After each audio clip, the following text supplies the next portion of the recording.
Yo. Welcome into the ChrisBeCappinn Show, man. 7:42. I'm a little late on a Friday morning. Good morning, everybody. Hopefully you guys have a great Friday, especially if you're watching live. Appreciate everybody for tuning in as always. We're going to jump right into it for today. Yesterday, just a one play for me. As far as a recap, I took the Indiana Pacers. They made it sweaty, going down big in the fourth, going down big in the second overtime, but they were able to cover the 8.5. And if you took the 7.5, you also got a winner as well. So that was the only thing I played. I would have been wrong on the Denver game. I thought Denver had, was going to win that game. They couldn't stop the second half Golden State Warriors. Game ended up going to overtime as well. And I would have been wrong about the total because I didn't know Aaron Gordon was going to hit 10 3-pointers last night. And Golden State defense will look that bad. But Denver's offense is good. And Golden State's offense, of course, also is good. So let's jump into it for today, man. Hit the like button for me as you can if you join. Helps out the show, helps out the algorithm, all that good stuff. Let me know how you guys did in the comment section as well from last night. And let's jump into it, man. Yo, KO says, Pacers plus 7.5. No sweat. Easy get. No, it was a sweat. It was a sweat if you watched the end of it. What's up, Carlos? Appreciate you for tapping nations. Good morning, Chris. Let's have another great day. Good call on the Pacers plus 8.5. It was sweat free until overtime. Yeah, until overtime. And it got sweaty as a mug, boy. Oh man. Just something that has to, increase my anxiety a little. Steven says, great night for hoops last night. Besides the gambling news, looking forward to tonight. Absolutely. Barrio says Spurs and Wemby look good. I locked in the 3.5 versus the Pels. Let's jump into some information for today, man. First up, we'll start with JaXon. JaXon had a 1-1 split yesterday. JaXon liked Pascal Siakam to get a block, and that was a loser. He finished with no blocks, even though he played, 2 extra quarters. And then I just looked at it earlier. It liked Bruce Brown over his 10.5 points, rebounds, and assists. I think he finished with 12. So that was a winner. 1-1 night for JaXon yesterday. Ask JaXon, what are the 2 best player props? Tons of games today. What are the 2 best player props for today? JaXon tells me that even though there are 12 games on the slate, the 2 best player props are John Collins, which we talked about 2 nights ago on open night. John Collins over his 19.5 points plus rebounds. It says he's been an absolute machine recently, consistently crushing the combined total. His performance over the last 20 games suggests that this line is significantly undervalued. He's over in 100% of his last 15 games. So we'll see how Tyronn Lue uses him, but I think he has a pretty good matchup tonight against this Phoenix team. So that's one of the looks. And there's some more information. If you guys are interested, use that link in the description. You don't even have to use the code anymore. I just still haven't updated this, but you can use the link in the description if you guys want to check JaXon out for any, we'll call it consultation through AI Sports Betting. The second player prop is, this is a good one, Davion Mitchell over his 10.5 points. It says that he's stepping into a much larger role for the Miami Heat, and the early returns are extremely promising. His recent scoring output suggests the 10.5 line is simply too low for his current usage. I like that. It says Mitchell and the Heat are visiting the Memphis Grizzlies tonight. The Grizzlies defense against his position ranks 13th, which is right in the middle of the pack, a neutral matchup that shouldn't significantly hinder his scoring. Crucially, the news narrative strongly supports Mitchell's increased opportunity. He is highlighted as a priority fantasy ad, indicating that analysts expect him to maintain a high level of production due to his expanded role in the Miami Heat's offense. His recent average of 16.8 points over the last 5 games is a clear indicator of his current scoring trajectory, which is well above this 10.5 line. And I just don't think the Grizzlies are going to be able to play that much defense either. I'm just not big on the Grizzlies. I actually like Miami in that game tonight too. I didn't bet it yet, but that's one of the ways that I'm looking. And the line is getting shorter as well. So 2 looks from JaXon. Let's jump into the games, man. We won't go through all of them, but let's jump into the games that I do want to talk about. And I'll give you guys my notes on the rest of them as well, because I did go through all of them. It's just, we still got a super small sample size. Before we get there, I'm going to start doing this. Y'all let me know if y'all think this is helpful. I'm going to start sharing some league trends and notes, just what I'm seeing, like running some SDQL, kind of giving you guys some recent numbers. But y'all let me know if this is helpful. I might not do it every day, but if it's helpful for you guys, then let me know in the comment section and I'll keep it going. So here, you guys can see, I was just looking into it this morning. I'm like, we've seen a lot of high scoring games. So I check into it. Boom, there you go. 14-2. Overs are 14-2 so far in 16 games. Games are averaging 143 points with an average total of 229 so far. So games are going over by about 14 points per game. home teams 10-6 straight up and against the number. Favorites have only covered 60% so far, less than 6%. 6-10 ATS, which means that dogs are 10-6 so far. So take with that information, do what it is that you want, but just know that games are flying over the totals, as you guys probably have noticed if you've been locked in. But take that information, do what you want, man. Let me know if you guys think this is helpful. Let's jump into it. So first up, we got the Atlanta Hawks in Orlando tonight. Game is looks like 5. I see 4.5s out there as well. Total has moved up from 229.5 all the way up to 234.5. And initially that's what I was thinking too. I was like, man, you know what? I'm gonna play Atlanta and Orlando. I'm gonna just go over. Zachary Risache, before we move on to the actual cap of the game, Zachary Risache is listed as questionable. It is, I don't even know what happened to him. Ankle injury for Zachary Risache. He is a starter, a big part of this rotation. And then on the opposite side, Orlando have everybody except Mo Wagner, who hasn't returned from the injury from last season. So initially I agree with the total moving up. I think if you're taking it now, you are getting the worst of the line. This is up 5 points already. Orlando's defense did not look good in that first game. Atlanta also didn't play any defense at all. They were embarrassed by Toronto in their season opener, losing by 20 as a 5.5 point home favorite. This is the first leg of a back-to-back. They got the Oklahoma City Thunder coming to town tomorrow. So first leg of back-to-back for them. Then Orlando Magic playing their second straight home game. Also first leg of a back-to-back for them. They got the Chicago Bulls coming to town tomorrow. They didn't cover against Miami, but did score 125 points and gave up 121. These teams split last season. Both won one home game and one road game. I think if I'm betting this game, I'm thinking I'm laying with Orlando. And this was the bet that I lost on opening night, right? I haven't played a lot of plays, but I did lay the 8 with Orlando. Atlanta, I think, will be good. I think it's going to take a while for them to get some continuity together. I know that they'll be a little bit more focused. I don't think maybe they give up another 130 points like they did to Toronto, but I do think that they'll be a little bit better. One of the things I thought was interesting was Trae Young after the game. He said, and this is a quote, he said, "It's embarrassing the way we started. A lot of it comes from the preseason. Obviously, it carried over. We didn't play all 5 of us. You could tell by the continuity we had out there. It wasn't right. But the cream always rises to the top. We got some time to make it up and get things together or get it going," end quote. And I agree with that. I think Atlanta will look good. I just think it's going to take a while. I think if Toronto is able to score like that, Orlando is going to be able to score like that, especially with this new look of Desmond Bane. So we'll see how much Orlando's defense actually takes a step back with Bane being there. Of course, they want to play faster. Coach Jamal Mosley has said that throughout the preseason as well. But I think Orlando wins this game. I don't agree with the line necessarily coming down. I think Orlando can win this game by 5. I think their defense will be a little bit better. And I think Atlanta, they just have to – continuity doesn't come just because you have a practice, right? Like, it takes a while. So that's my thought process on the game. If I'm playing, I'm laying the points with Orlando. That's my thought process. Let's see what you guys are thinking. We'll try to go quick so we can get through these games and get out of here. Tariq says, "Good morning, Chris. It's been a while. NBA is back. Jumped on Denver Live. Didn't work out. I do like the Blazers today." Yeah, Blazers have switched from getting a point to from getting a point and a half to now laying a point and a half. So that line has moved a little bit. In terms of why don't we know what none of these mob members look like? Because they stay out the streets, man. They ain't out here giving that up. Mario says Blazers money line, Golden State on 3rd and 4th. We'll talk about that this season coming off the overtime. Tyler says good morning. Cash in a plus 900 to parlay. Cash Jokic over his boards. Mathurin over his points and rebounds. Also play Mathurin 10 rebounds. Shout out to calling our shot for that one. Yeah, shout out to calling our shot, man. It says Cash Gordon over his 20.5 points plus rebounds as well. In the first half, he was on fire.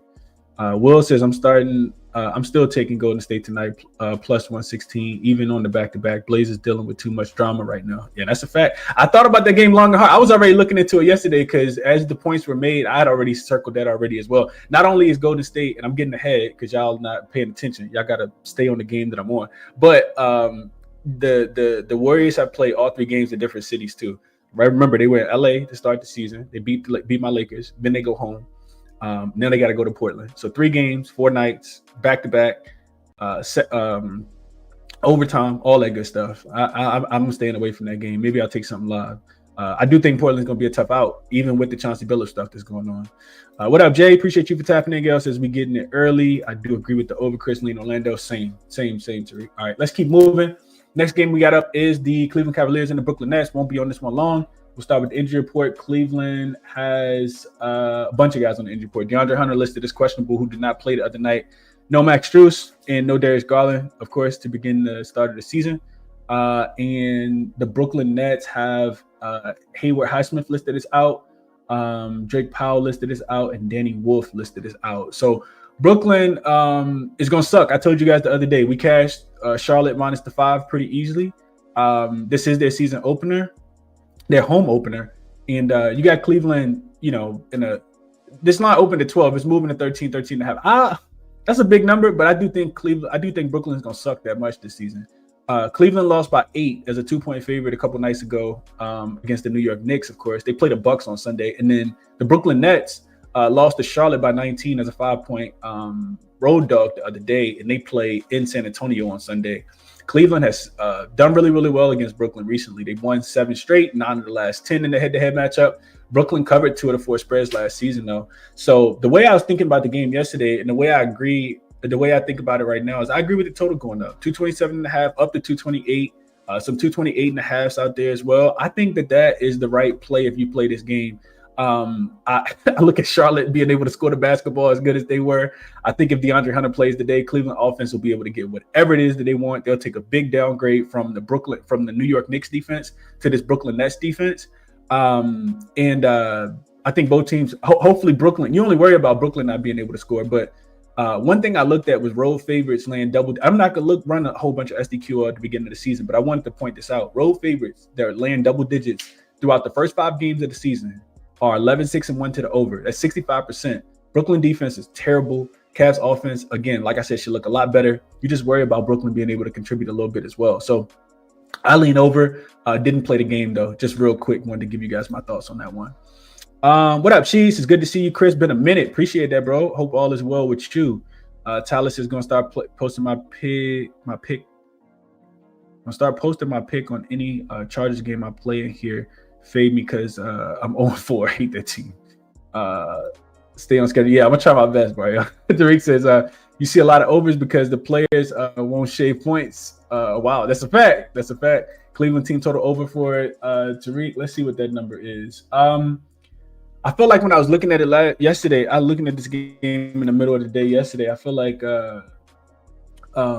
more recently they've been unders. But DeAndre Hunter means a lot, right? We know that. I wouldn't play this game without knowing if he's going to play. Cleveland team total is 120.5. You need them to get to 121. And I'm guessing I think that they should be. It's a pretty high number, but I think that they should be. Let's see. Indigo says Pacers covered the 8.5 you were talking about yesterday. Yeah, they did.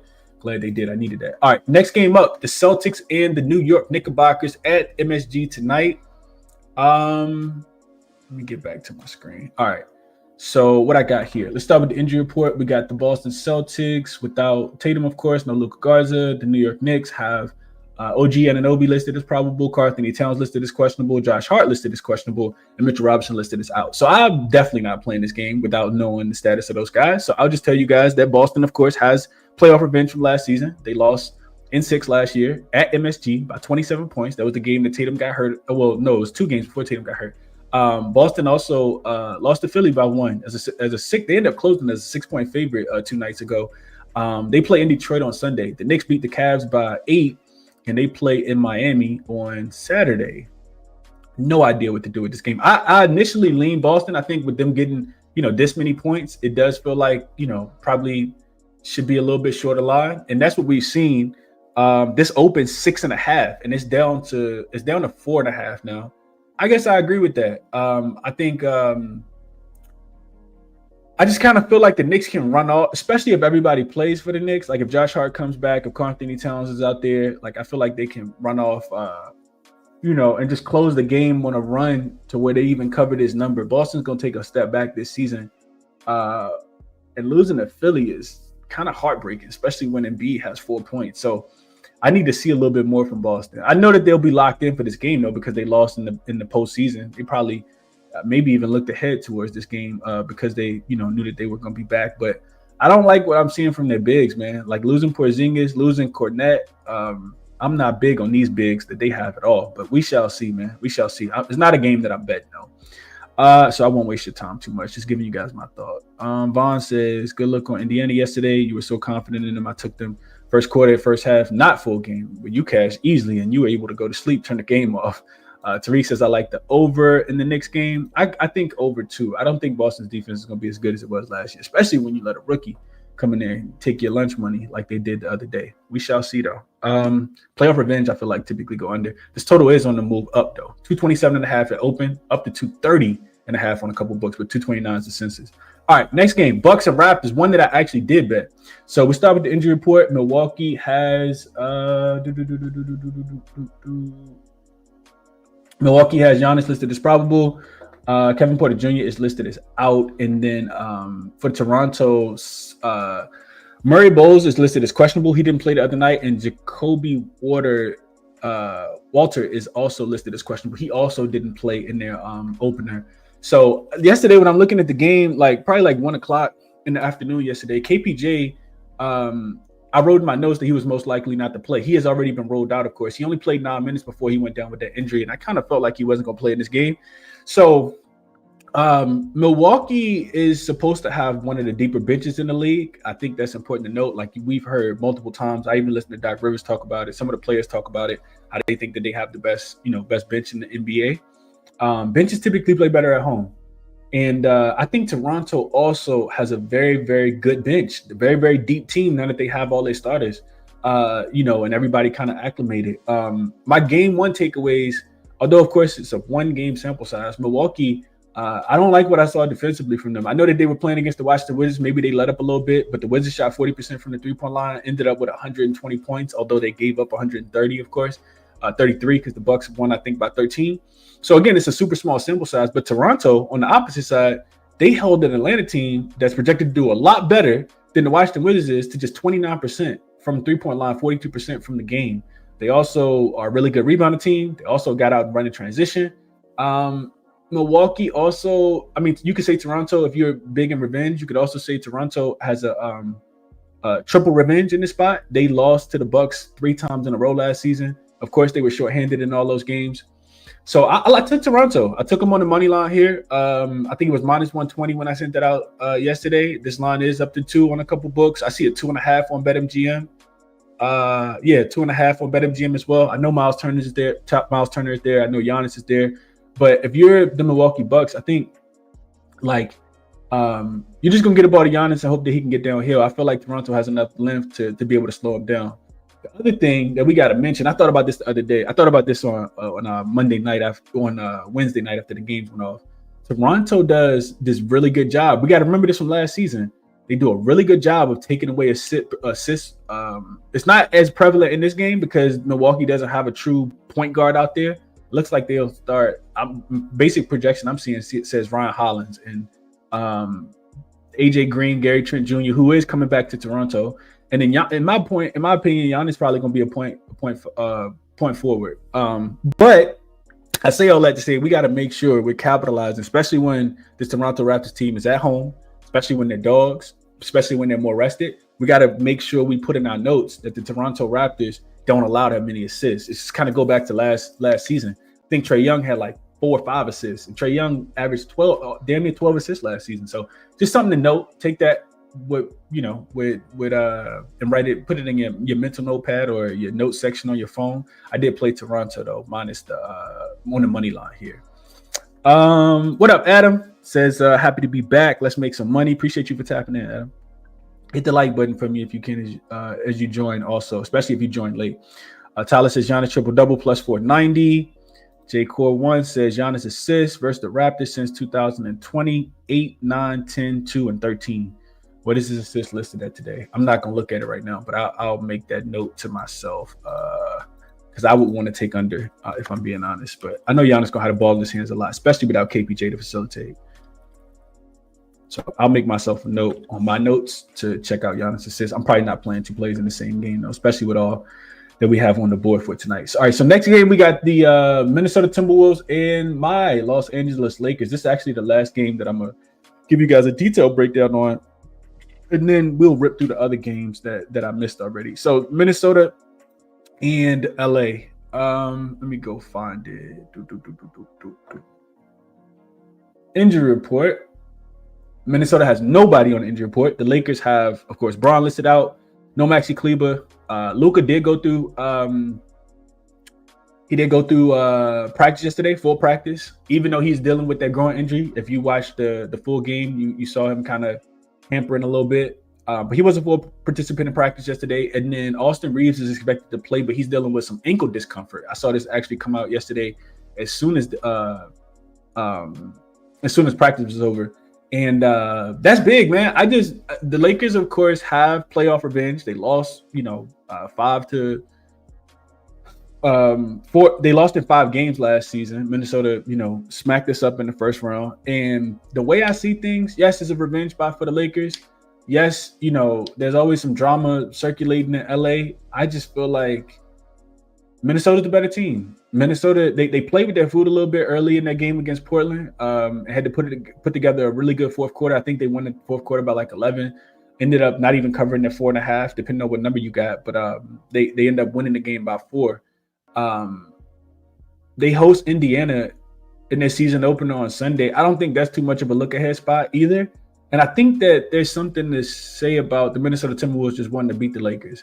If we go back to last season, the Lakers lost to this Minnesota Timberwolves team when they had a little bit more continuity. They had, I don't know if DeAndre Ayton is better or worse, honestly. I think, of course, he's getting a lot of slack early because of how bad he played in the first game. I think he had 10 points and 6 rebounds. But this doesn't make things any easier for me. Like, I just kind of feel like, yes, the Lakers have revenge. I think the Timberwolves are the better team, though. Lakers, go back to game 1. They lost 119-109 as a 2.5-point home dog in the season opener. They play Sacramento on Sunday. That should be able to win that game. And I don't like that they're not 100%. Like, Luka may not be listed on the injury report, but I don't think he's going to be 100%. And we know that you shouldn't really play around with growing injuries. I know the Lakers are always under, a lot of spotlight. So you always want to, be playing well because it feels like the sky's falling whenever they go on a 2 or 3 game losing streak. But these are 2 tough teams that they're playing to start the season. Golden State and then Minnesota with no LeBron. If I'm playing the game, I'm taking the Lakers. I'm taking the Minnesota Timberwolves. No LeBron, compromised Luka. Austin Reeves not in the best shape either. Heading into this game, not physical shape, but he's dealing with some discomfort as well. Don't like what I'm seeing from Aiden, but we'll see how that goes. I think the Lakers will have to get hot from 3, be able to keep this one close and need another heroic performance, another 43-point performance from Luka, who I can't talk you off taking Luka points because it's really, really difficult for them to guard him, and he plays really, really well against Minnesota. But I think the healthier team wins. The overall better team, especially right now, even with the playoff revenge, and doesn't like the Laker fans either. So I think he'd be happy to come in and beat LA on their home court. So that's my thought process on this game. Let's see. Tariq says, I like Toronto plus the home court advantage. Yeah, I like that as well. Giannis 6.5 line. Yeah, that's a little too low. Appreciate you for looking that up, Tyler. I'm not taking the under on 6.5 for Giannis. Not with how much his usage is just too high. Tyler says our Lakers going to lose again. Luka probably drop 40. Aiden is going to finish with 12-7. And man might drop 50. Yeah, I mean, they off tomorrow too. Tariq says Lakers first quarter, first half. Okay, Bond says love Luka threes versus Rudy, of course. That drop coverage. He says I like Reeves. Turnovers average 2.9 without LeBron and had 5 last game. Defense and Austin Reeves assists. But too many plays out there in one game. I agree with that. Brian says, what up, Chris? Bucks money line, Magic minus 4.5. Here, appreciate the show. So we on opposite on one, and I like the other one. I do like the Magic. Dom says Lakers team total under. Not sure what the number is, but if I had to guess, 111.5. I don't know how much I like unders. And we saw this Minnesota team playing around with their food the other day. They let Portland score. So I do think the Lakers. I don't know if they'll be able to score or not, honestly. But I do think I don't know how locked in Minnesota going to be. Their defense is always going to be priced as if they can, actually lock in. But you can get a 112.5 right now for the Lakers team total under on BetMGM at minus 125. Consensus is minus 112, but it is juiced to the under as well. So we'll see how much scoring they can do. Offense has looked bad though. Anthony says, "Good morning, Chris. Aiden rebounds under before they catch on." Could be it. Anthony says Jay liked the Lakers. That makes sense. Yeah, Jay liked revenge bias, so I can understand that. Shout out to AJ Mitchell. If you know, you know. Been my sleeper for a minute. Yeah, AJ Mitchell been hooping. Left-handed, right-handed. Julius Randle over 18.5 points. Had 20 plus last 5 or 6 versus. Yeah, he always comes back to LA and plays. It's really, really tough too, man. I do like that Jared Vanderbilt will be out there tonight, and we'll see what energy the Lakers come with, but that's just my thought process, man. If I'm playing, I'm betting Timberwolves. Probably on the money line. I ain't messing around with these spreads, these small spreads too early in the season. All right, other games. Let's see what we missed so far. So let's go back up to the top. All right, I'll go through these kind of rapid fire. Didn't talk about Detroit and Houston. Injury report for Detroit and Houston. It's a lot of games, man. Caris LeVert is listed as probable. Marcus Sasser is doubtful. No Jaden Ivey, of course. On the Houston side of things, Jayshawn Tate is questionable. Dorian Finney-Smith remains out. Of course, no Fred VanVleet. Detroit, kind of play with their food. I'm not fading Chicago. End up losing to Chicago by 4 to start the season when they were laying 2.5 points. Got down early and never could recover. They actually did recover, tied the game up. Holland, made a couple shots. I think he had a dunk and then hit a 3 to tie the game up, but they just couldn't get enough stops. I think Detroit is better than that. Like, I expect them to play well in this game. They do host Boston on Sunday. And then on the Houston side of things, of course, they have an extra day's rest. They lost to OKC on opening night, went to overtime, but did cover that 6.5. They don't play again until Monday when they got Brooklyn, which is a home game. And I was looking back last season. Detroit actually went into Houston and won outright last season. They were getting 7.5 points in that game. I only mentioned it because a lot of both of these teams are still the same. Of course, you got Kevin Durant in Houston, but Detroit still pretty much got the same lineup. One of the things I don't like for Detroit is Duncan Robinson. I just kind of feel like last year, Duncan Robinson's a cone on defense, in my opinion. I just feel like you need better defensive play at the shooting guard position. Of course, you got a Sir Thompson out there who, will probably end up guarding his brother a little bit today. Maybe he ends up guarding KD. I'm not sure. But I don't know. I don't like Duncan Robinson, to be a part. I just feel like he doesn't fit the grit grind of the. This is like putting Simone Fontecchio in the game, in my opinion, for the Detroit Pistons. So I'm not big on Fontecchio, man. I mean, on Duncan Robinson, who I'm calling Fontecchio. I don't know. This is a game I'm gonna watch though. I will be watching this game. I don't really know what to do as far as from a betting perspective. I expect Detroit to be better, but maybe it'll take Detroit a while to kind of get things going. So that's my thought process on this game. Let's see. Hefe says, "Good morning, Chris. Books not adjusting to Davion Mitchell without Hero. Over 10.5 again for me. That was something from the play-in playoffs. I agree with that. I do agree with that. And Jackson agrees with it as well. So I may even end up adding that, honestly.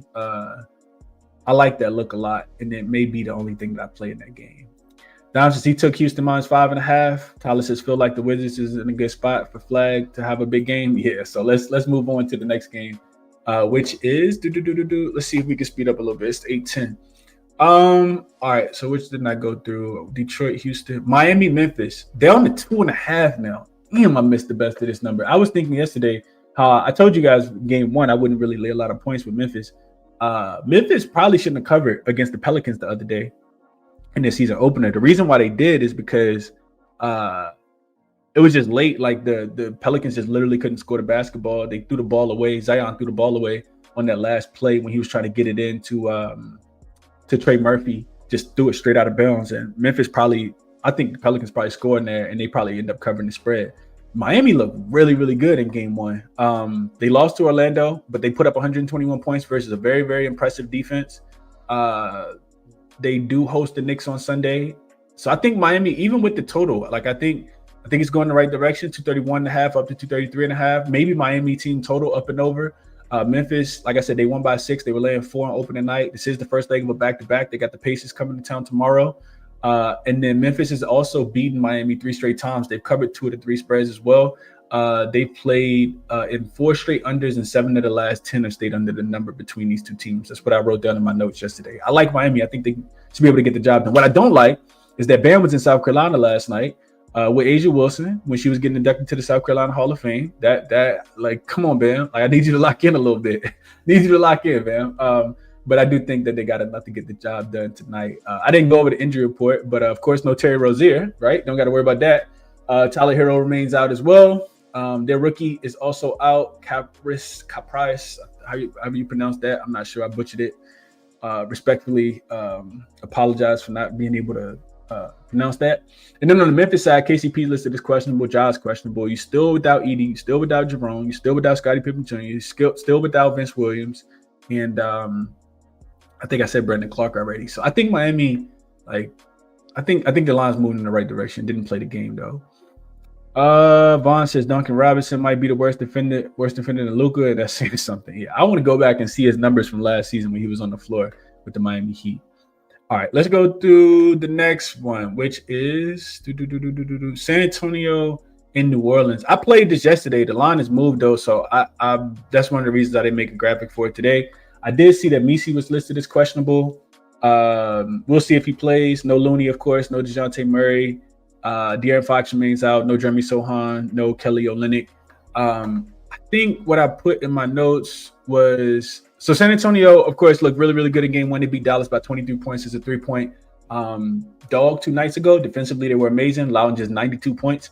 Not that Dallas offense is graded by any means, but and they host Brooklyn on Sunday, so no real look ahead spot for San Antonio. New Orleans lost to Memphis, although they did. I think they had like a 20-point lead in that game. They host Boston on Monday. Defensively, they did what I thought that they would, which was not be able to stop anybody. I don't think that this Pelicans team is going to be able to get stops this season.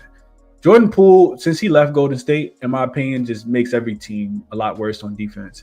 Trey Murphy's not a bad defender. Herb Jones not a bad defender. I'm not big on Zion defense, and I just don't like the front line. Like, especially if Misi's not able to go. We think we saw a highlight tape in the first game from Wemby. Oh my God, he might throw off the backboard to himself and go through the legs 3 times. Like, it could get really, really bad, man. So I did lay the 3 with the Spurs here. Line did go to 3.5. It's up to 4 already. I did this yesterday. Open 1.5. So I got the worst. I didn't even get the best of the number, but I think I put in the write-up that I think it continues to go in that direction. San Antonio doesn't really have anyone on the injury report. I mentioned that already.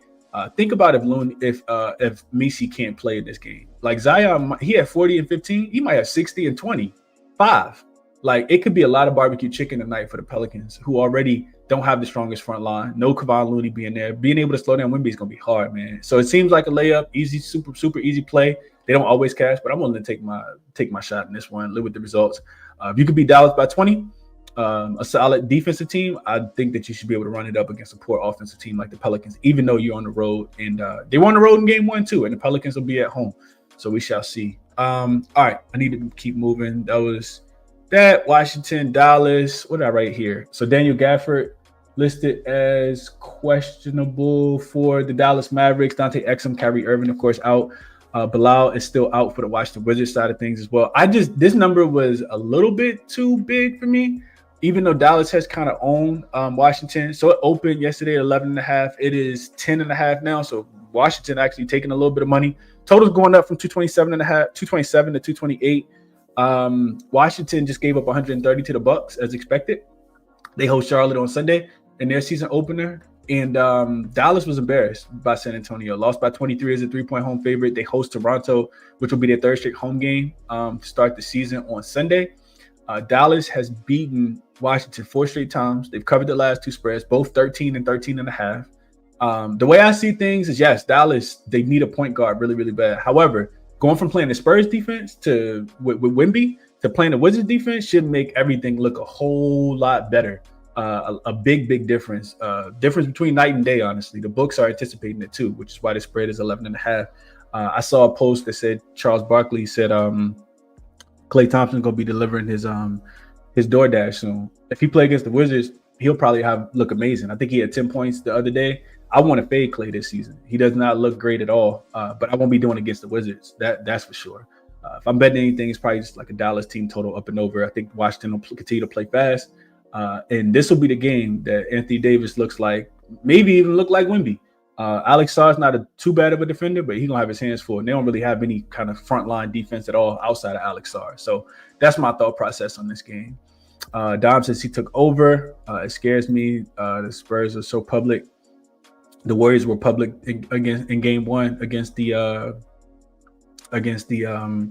Lakers as well with no LeBron. I don't really look into that public stuff. That's just my thought process.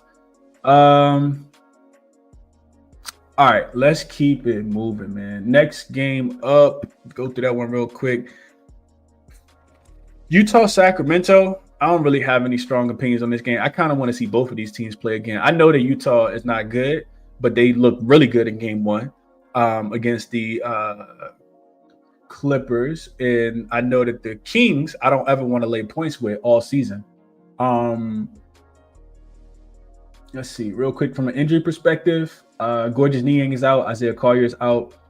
Sacramento will be Sabonis is actually listed as questionable. That's big. And then Nick Clifford is also listed as out. No Keegan Murray as well. Sacramento got out to like a 20-point lead in the first half against Phoenix before blowing it. They got the Lakers on Sunday. Russ may be looking ahead to that game. We know he doesn't like the Lakers. Utah, very impressive win. Won by 21 as a 9.5-point favorite. I think they had a 30-point lead against the Clippers the other day. They don't play again until Monday against Phoenix. Sacramento has beaten Utah 8 straight times and covered 3 of the last 4 spreads. Do we see that same effort and energy from Utah? Because if so, I want to take the points with them. I know that they're on the road. Typically, they play poorly on the road. The line has moved. They opened 3.5. Some money's coming on Sacramento to push this up to 5.5 on a couple books. I even see a 6 out there. I wouldn't sleep good at knowing that it's 1 o'clock. The game just went off, and I'm like, damn, I put my money on the Jazz. I'm not laying points with the Sacramento Kings either. So this was an easy pass for me. I need to see a little bit more from both of these teams. What else we got here? Just 2 more games. The Golden State Portland game. I kind of told you guys what I was thinking there. I know Al Horford won't play. They already said that he was going to play yesterday and not play today. Same thing that Boston did with him last season. Portland, of course, got all the stuff going on with Chauncey. He won't be coaching. Tiago Splitter will step in. It's crazy. I remember Tiago Splitter when he was a player in the NBA too. They won't have. I think he's the only person on the injury report. So you got to ask yourself. These were the spots that I lost in a lot last season. Portland it sets up really well, right? Golden State playing the second leg of back-to-back, third game in 4 nights. It means a lot because it's still the first week of the season. However, you have to factor in that Golden State hasn't played any of the games in the same arena. I talked about that. Started in LA, home opener last night. Now Portland, second leg of back-to-back, no rest, and you got coming off the overtime game. Portland played Minnesota down to the wire last night. I'm sorry, 2 nights ago. Golden State has a couple days off after this because they don't play again until Monday when they play Memphis. And then, of course, Portland, second straight home game. They didn't have to travel at all. They got the Clippers on Sunday. But they, like I said, they got the whole Chauncey thing going on. I have no idea really what to do with this game. Golden State has owned Portland, though. They beaten them 9 straight times. Now they land, they were laying points. Now they're getting points. I don't know what to do with this game. These are the games I would rush to bet Portland last season. It didn't always work out that way. So it's no play for me. Getting Golden State as a dog is something I can see, but I would wait on the injury report. It wouldn't surprise me if Steve Kerr ruled Steph out or something, gave somebody else the night off. But that's just my thought process on the game, man. I'm not betting this one. Dropping Down says, I think the Blazers rally around Chauncey. I think if it was sports betting vibes around him, it would be different. I low key like Portland money line for the plus money. It's gone. That's gone. Portland's now laying a point and a half. I don't see any Portland plus points. They're not dog anywhere anymore. They just opened that way yesterday. So yeah, I was quick to bet Portland in this spot. Not even just Portland. I was quick to bet this spot last season. But you could have got Portland as a dog. Last game, Phoenix and the Clippers. This is another game I'll watch. See what I can learn from this one. Clippers open 9.5-point favorites up to 10.5. Of course, they got embarrassed in the first game in Utah. Ty Lue took it on the chin. Said that was my fault. He take responsibility for that. Phoenix will still be without Jalen Green, which is why I think this total's come down from 225.5. Well, actually, I wrote 227 yesterday. It's down to 222.5. So 4.5 point drop. Phoenix beat Sacramento by they beat them by 4 in game 1. This is the first leg of a back-to-back. They play Denver tomorrow for Phoenix, and then the Clippers, like I talked about, I said it a couple times, but they lost by 21 as a 9.5 point favorite versus Utah. They host Portland on Sunday. Phoenix has won 5 straight versus the Clippers, so the Clippers got all of the things that they should have. The inspiration and motivation they should have. You've lost to Phoenix 5 straight times. You got smoked by the Utah Jazz of all teams. But we'll see if they're able to get back. And I think the transition defense is going to be pretty bad. I don't know how much Phoenix is actually going to try to push the pace though. And we'll see if they can wake up, play a little bit of defense and stop turning the ball over. I think they had 8 turnovers in the first half. So Clippers first half, I think, was the way that I was thinking that they'll start the game off a little bit better. Ty Lue took responsibility for them coming out so poorly in the first half last game before they were able to make a little bit of ground in the second half. But I think you get a much better effort, especially in that season opener, 5-time revenge, all that good stuff. So it'd be Clippers first half for me. I'm not sure what that number is. Probably 4.5, 5.5 is what I would guess. But it's a big number. It's a big number to lay. And I want to see a little bit more before I bet these two teams. So that's my thought process on this game, man. Phoenix is going to suck this season, AJ. I don't think they're going to suck. Honestly, I don't know, man. I don't know. I honestly need to see. That's why I'm not betting the game. I'm probably not going to bet that game. Willis is who's coaching the Blazers. Tiago Splitter is coaching the Blazers for tonight. He's the new interim coach, so we shall see. Recap: San Antonio, Toronto. I like Minnesota as well. Miami plus that number's gone, but maybe a look on towards Miami team total up and over. I love the Davion Mitchell play that was talked about in that game as well. I don't even know what Wemby points is at, but I mean, if you don't like spreads, Wemby. I saw a post that said Wemby could win MVP, Most Improved Player, and Defensive Player of the Year. I was like, bro, I guess it's true. Man. So, if you don't like betting spreads, maybe you just look at Wemby points. I didn't even look at it, though. I'm trying to get to these spreads and these totals, man. Bunch of other insight, kind of drop throughout the show. All the official plays that I make, when I make them, I will send them to the members. Link is in the description if you guys are interested in checking it out. Resources all listed here. Outlier, Moneyballer, OddsJam, JaXon, all that good stuff, man. Hit the like button for me on the way out if you can. Subscribe to the channel if you guys are new. Turn that notification bell on. Tomorrow we have 5 games. 5 games for tomorrow on the first Saturday in the NBA, which we know the Saturdays can be actually really, really spooky. But we'll be back tomorrow, man. Best of luck on your action. I'll catch you guys probably tomorrow. I got to figure out when, though. First game starts at 7, so maybe I'll do a show like 12 or 1 tomorrow because my son got soccer in the morning. So I'll catch you guys then, man. I'm out.